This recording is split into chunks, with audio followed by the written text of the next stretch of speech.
Today I'm joined by Manya Horner of Boost. Manya, it's so good to have you here. Welcome. How are you doing today? Well, loaded question, but overall good now that I'm here sitting with you. It's interesting some days what we have to overcome, isn't it? Yes, definitely. I can't agree more. Can you share a little bit about your background and what the impetus was for starting Boost? Sure. Yeah. So I need to go back a little tiny bit into my preteen years because I had a bit of an interesting education myself personally, and I swear this will be relevant. So I homeschooled for grades 7 and 8.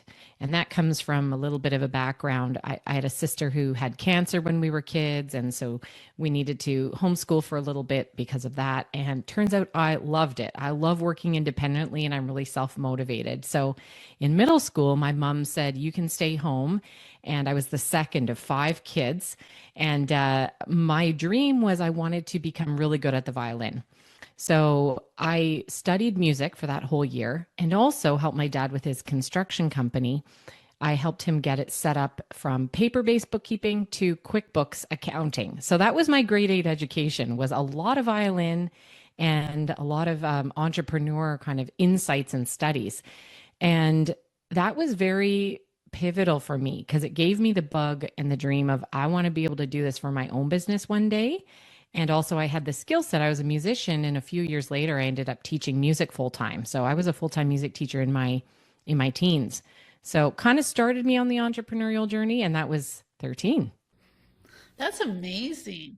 What an amazing opportunity to have at such a young age.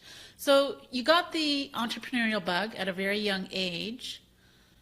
How did that go from, being in that stage, being at that age to building your company and creating the business that you have today? Sure. Well, it's always a journey, right? It's a collection of skills, it's a collection of knowledge and things you've learned. I'd say a collection of inspiration and really great examples and mentors along the way. So I did do a fairly traditional route after that. I mean, I taught music, and that was certainly unique for a teenager to be having, 20 students a week in their music studio. But I went to high school and I went to university. So I have a couple of degrees, one in business marketing and the other in adult education, because I wanted to become a great educator.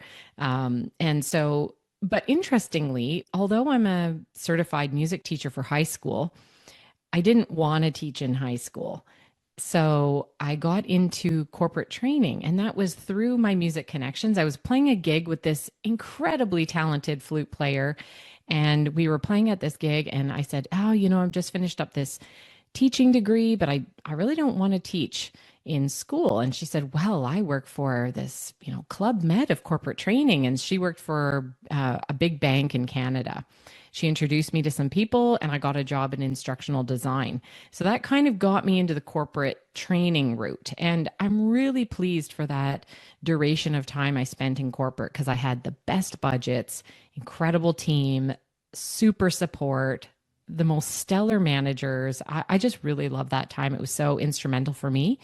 And I think it gave me the confidence and, frankly, the skill set and experience to be able to then go out and do that on my own in my own business. I couldn't have done my business today if I didn't have that really deep corporate background, I don't think.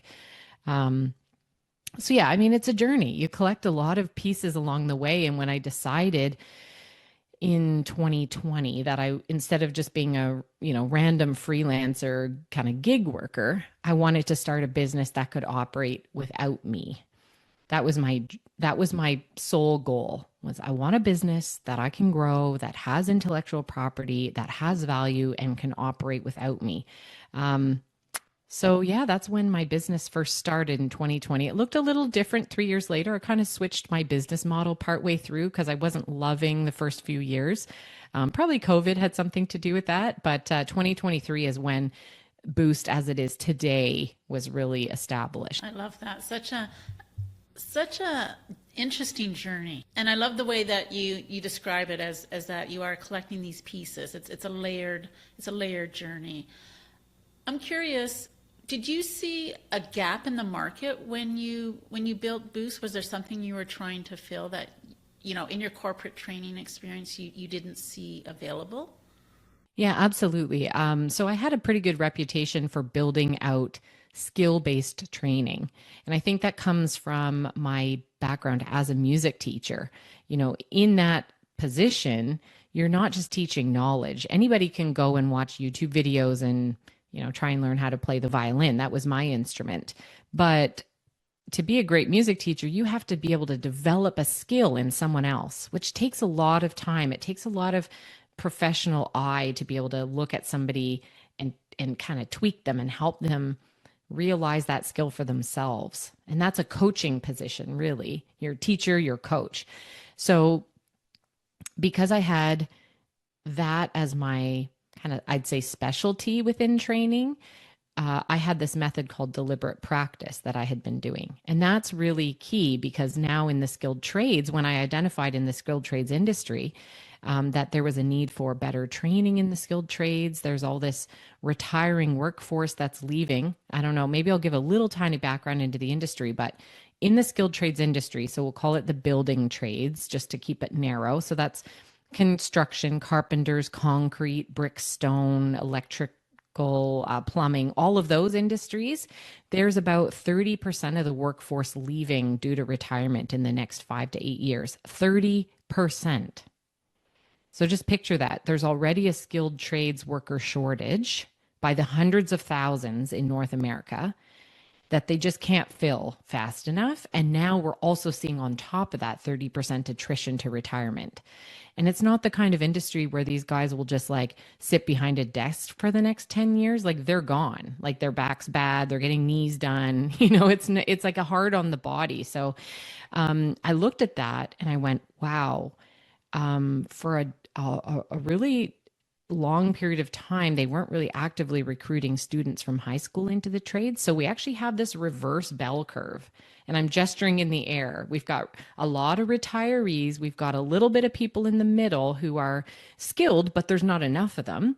And then there's a whole bunch more trying to come into the trade because they've realized, ooh, this is AI proof. And I can actually like get paid really well and not have student debt. So there's a lot of incentive right now for young people to come in, but that's a lot of people who need about 10 or 15 years to mature into their role. We don't really have that much time.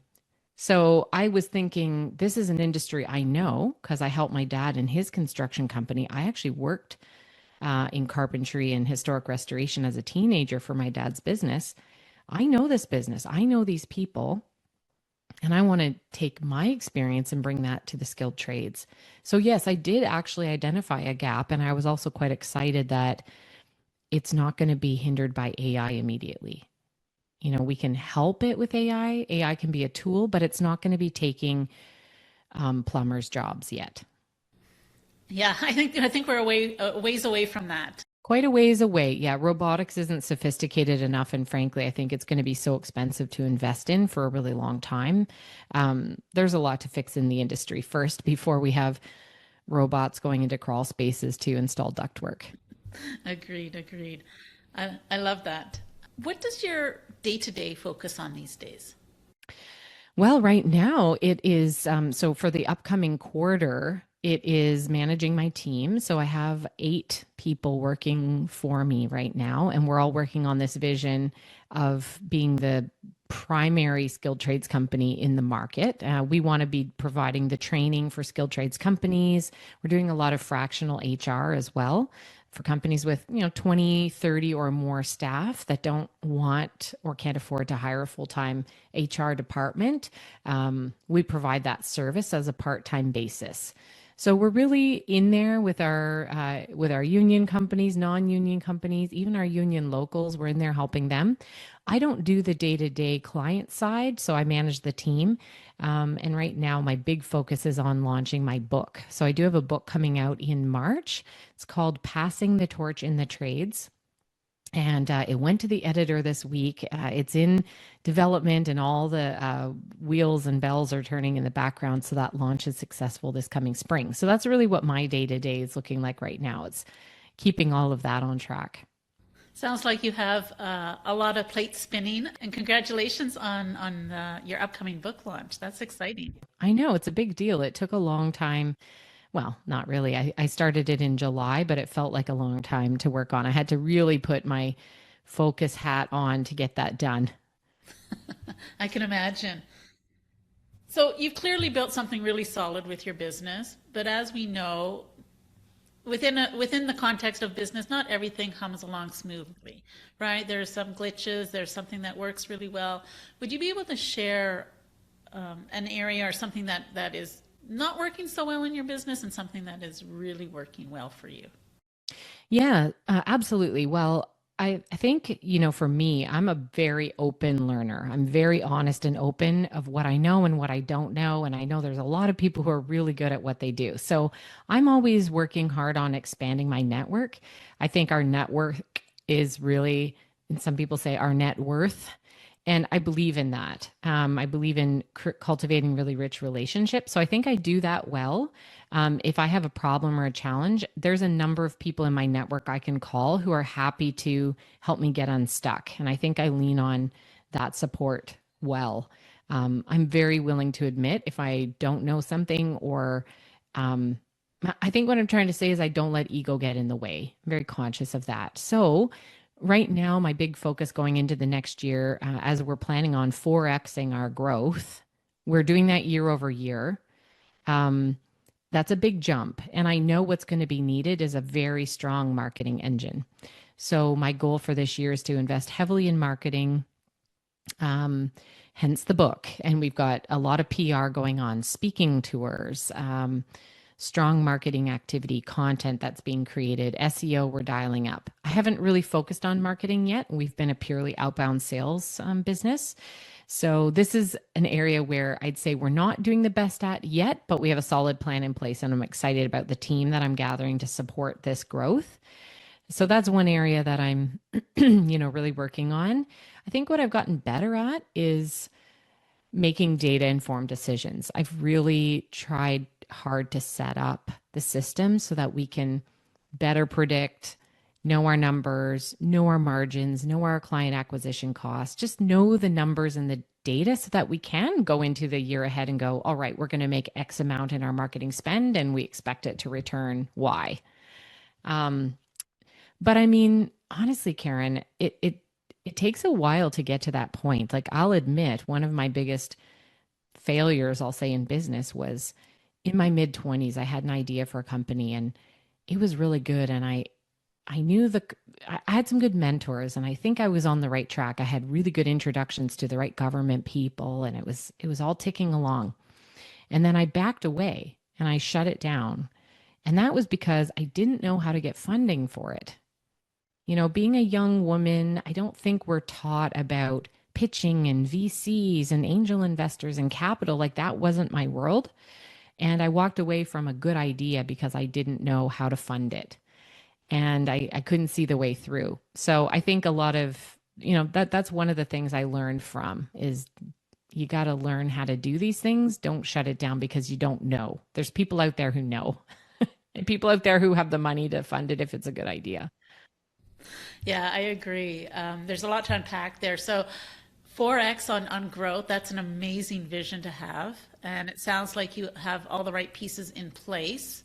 You you have the data for sure, which I think is a foundation for allowing you to make these 4X projections, right? Without that data, you would, I assume, be stabbing in the dark. It would just be, I don't know, like we don't understand how we're going to get to 4X. But with that solid foundation in your analytics, in your data, you're able to make these projections and put the right pieces in place. Is that what? That's right. And yeah, and it took me about a year and a half, I'd say, of operation since, yeah, really late 2023. So that's almost 2 years now. It took a couple of years of operation to be able to confidently say, okay, I think I know now what levers to pull in order to get that end result. So I'm really excited about it. And the book is a bit of a question mark because I don't really know how that could potentially benefit the business this year. That's the only piece that I haven't factored in. To me, that's just a nice to have. And I think it's going to end up being a really powerful marketing tool, but I can't predict and I haven't predicted how that's going to help us grow. So, What's one of your biggest wins or proudest moments? wow, There are a lot. I think this year I was sitting and reflecting on actually this question recently because we just had our team meeting a couple of days ago, and that was a very proud moment. We flew everybody in. We are a remote first team. So I had one person come in from Portugal, someone from British Columbia, a few people. We all landed in Toronto and had a great team day and team building events. And I was just looking around so proud, thinking, wow, we've all done this. We've all done something really cool and we're just getting started and we're all fired up and everyone's really passionate. And I reflected on the fact that I trust every single person in this team implicitly. And I think that's really special. So I was proud of that, being able to do that. We also this year we generated over 1 million in revenue for the first year, like in a consecutive fiscal year, and I think that was a really proud moment because there's not a lot of women in business who hit seven figures within the first 18 months of their business. I think that's quite an accomplishment. So I don't want to skim over that. Of course, writing the book and getting that off to the publisher at the beginning of the week was really exciting. Yeah, so lots of big wins. I'm really proud of where we're sitting right now, and I think just I've done a lot of the work to get to this point, and most of that has been working on my mindset and just my own confidence and tackling my own fears. Just the stuff in your head. If you can get your head where it needs to be, your business will follow. It's kind of interesting. That's really interesting. And congratulations. Those are three major milestones: getting 1 million in revenue, getting your book, and building a team, which sounds really, I guess, simple, but a team that you implicitly trust and that you love working with is, I think, a rare commodity in many organizations. And so to be able to stand back and look at that and say, yes, I've built this, I implicitly trust them, is a huge win.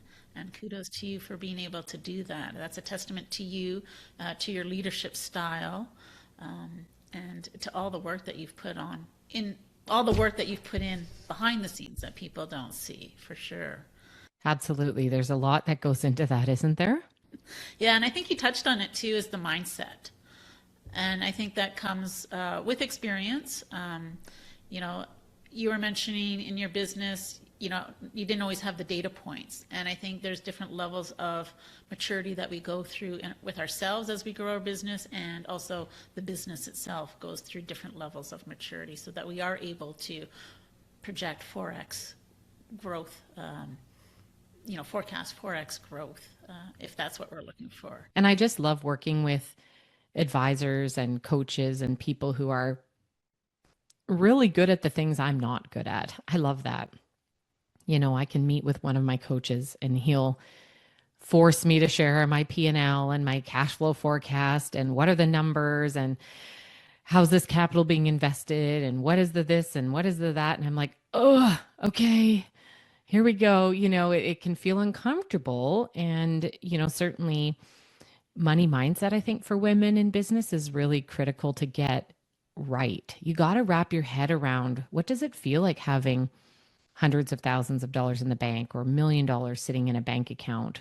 How are you planning for that? What happens if your payroll is X amount and these numbers are bigger than you've ever felt or thought about? It can be hard for your nervous system to sit with. So I have had to do actually a fair bit of, sounds funny, but therapy and different somatic experiences just for my body to feel comfortable with some of this. Even though my mind says you're fine, the body can still feel like, what if it all goes away tomorrow? Or what if I put out this book and people laugh at it or criticize it? Or like there's all these things that you have to actually personally overcome mentally and with your nervous system before the results will follow. And it sounds kind of woo woo, but it's actually true. Like if you want to level up to this next experience, you've got to get your head right. And you've almost got to start preparing your head to be open and able to live in that new reality before the results will follow. It's weird. I'm just starting to really realize that. I've heard it a lot, but I'm really realizing it now. It's hitting home with you. I, yeah, I agree. Good distinction, right? We're always, you know, for me personally too, being very analytical, very in my head.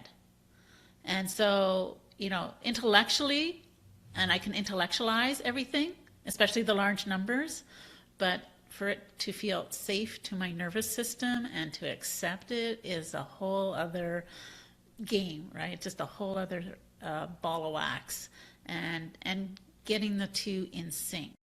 Getting the two in sync. Yeah. And excuse me, I don't know. I think for women, handling wealth is a conversation that, at least in the circles I grew up with, it was not a topic. None of the women I sat with or learned from, or my mother, grandmothers, aunts, nobody talked about money in any abundant wealth focused way. I never heard of women investing or, wealth strategy. Never heard any of that. So it can almost be like you don't trust yourself to handle these amounts of money. And that was another shift this year that I'm proud of, is hiring strong financial and wealth planners who are now sitting with, and going, okay, let's plan for the profits coming in the year. Let's talk tax strategies, and how do we want to invest in this? And I want to buy some more businesses.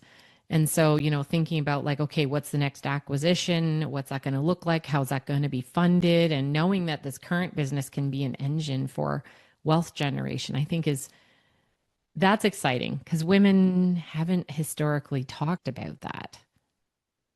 Kind of more a men's world. I think, and as a society, specifically women, but I think as a society, it's not really talked about a lot.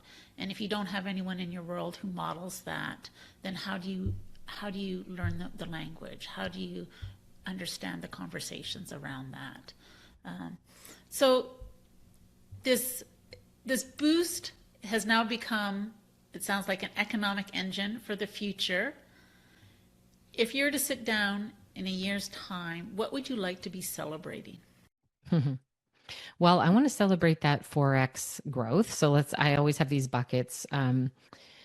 Personally, I have 3 children, and my oldest is going into high school as her next grade. And so I just want to see her settled and really enjoying her school. Education's so important to me, if you haven't guessed. So that's really big. Like when I look at my kids, I just want to make sure their life is, happy, and they're confident, and their nervous system is good and strong, and they're strong and healthy, and they're being well educated. That's like, those are the things that, matter. I want them to feel loved and supported. So by next year, I want the kids to all be very happy, and my relationships at home to be really strong. But also, yeah, just I think providing more opportunities to people through employment, through them having a really solid purpose. I love growing the team, and I think it's such a privilege to be able to offer meaningful employment with a really excellent workplace culture. I just love that. It's so great. We've got moms who can drop their kids off and pick them up and work hard in the middle of the day, and that means the world to them. And I love that we get to empower people to have the kind of work day that they want. I think the other big thing is there will be some more investments. By next year, I really want to have, some of this capital working in other areas of my life. So investing in some other engines, real estate, and another business. So yeah, there's going to be a few big wins. Most of them are financial, just because I think that does free up a lot of the other areas in life right now at the stage I'm at. At a certain point, it might not matter, but right now it matters, especially with kids and a family and all the things that life demands right now. I think a lot of people can relate to that. And I think that would be, We'd be lying if we said otherwise. yeah. So it sounds like you have an amazing year ahead. And I have no doubt that you will definitely achieve all that you've set out to achieve, if your background and your journey is any indication of what you can do and where you can go.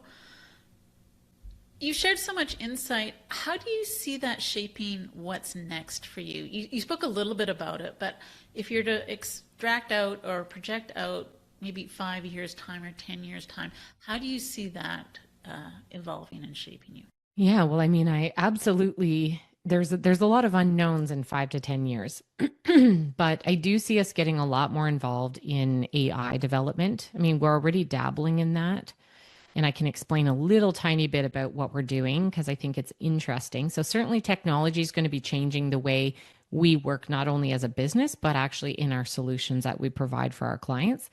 That'll be something I see myself being very involved charitably. I have a few years ago, I created a 25-year, what does life look like? And my health, I have very specific goals around my health, very specific goals around contributing charitably into the world. Obviously, my family and lifestyle and how my parents are taken care of and all of those things. But let's talk a little bit about the AI because I feel like that's burning in everybody's brain. Like, what's this looking like? And I love the industry I've chosen to work with because it is a very human focused industry. You need people to be able to do this work still for quite a long time. But in my world as an educator, I've always been frustrated that we couldn't take all the content and all the knowledge that we have in our companies, that kind of corporate knowledge, and just like Google it. Google from within our own corporate knowledge. That was always really frustrating for me because I worked in giant companies with so much information, and training new staff on that was always really hard and really complicated because there's so much, it takes people so long to get up to speed. So that was a kind of a frustration point. But with AI, we can do that now. So we've developed and demoed our AI librarian, we call it. And it's basically a closed environment full of documents that we want staff to be able to retrieve information from. So I'll give an example. Okay, we had a client who they're train technicians. So they maintain a train and all the rails and all the switches and all the lighting and all of the mechanisms for a light rail transit line. That was one of our clients. And we had to train their technicians on about 40,000 pages of manuals. And that's a lot. Like, we're talking the Dell switch and this circuitry. It's very complex. And so we decided to develop an AI librarian just with those documents. So now a technician can type in an error code, or it can say, I've got this issue. What should I do? And it'll retrieve the information just within those manuals and spit it back at them. So it'll be like, this error code is on the Dell whatever circuit, and here's the page in the manufacturer's manual that tells you how to fix it. So that's like really handy for a technician who has to have speed and accuracy. So I am very excited about just that simple product, I'll say. And I'm trying to encourage other companies now to roll that out in their own corporate knowledge, especially when we have so many people that are retiring, they're leaving with the knowledge in their head. I'm trying to encourage people to extract the knowledge through interviews and other methods and then make it available for the next generation using AI as a search engine. So I'm hoping that explodes over the next number of years because it's something I've always wanted to be able to do. And now AI makes it so easy. And actually, it's not as expensive as it used to be to do. Software development is pretty cheap anymore. Yeah, that's beautiful. I love that model, actually. And so, yeah, and then you can apply it against any industry. Any industry. Yeah, I have fast food companies asking for it, small companies asking for it. And, we can kind of take this framework and now shift it into different industries. My developer, she's doing it for all of the municipalities and all their building codes. It's a great way to be able to extract from within building codes. Anyways, it's applicable everywhere. And I think we'll get to a point where every company will have this and it'll be interacting with all of its software and all of its files and everything. And it's not ChatGPT where it's just out in the internet, like running amok. Like, this is your own little closed system. So yeah, that's something I'm hoping to be a part of over the next certainly 5 years. What an amazing vision. I love that. You've shared so much with us today. I just love hearing about your story and your journey. And where can listeners connect online with you? Well, find me on Instagram, Manya_Horner. I'm the only Manya Horner online, so not too hard to find. If you want to check out my website, if this triggers something and you're curious, or you know somebody with a skilled trades blue collar business that would love this kind of people help, our website is Boost LD. Boost LD stands for Learning Design. We do more than that now, but Boost LD is where you can find us online. Perfect. We'll have that the links in the show notes. And Manya, thank you again so much for joining me on the Leadership Podcast. It was such a pleasure speaking with you today. Thanks for having me. Thank you for spending your time with me today on the Leadership Lab podcast. My hope is that this conversation sparked a new perspective or reinforced something you already knew. Until next time, keep leading with curiosity and intention.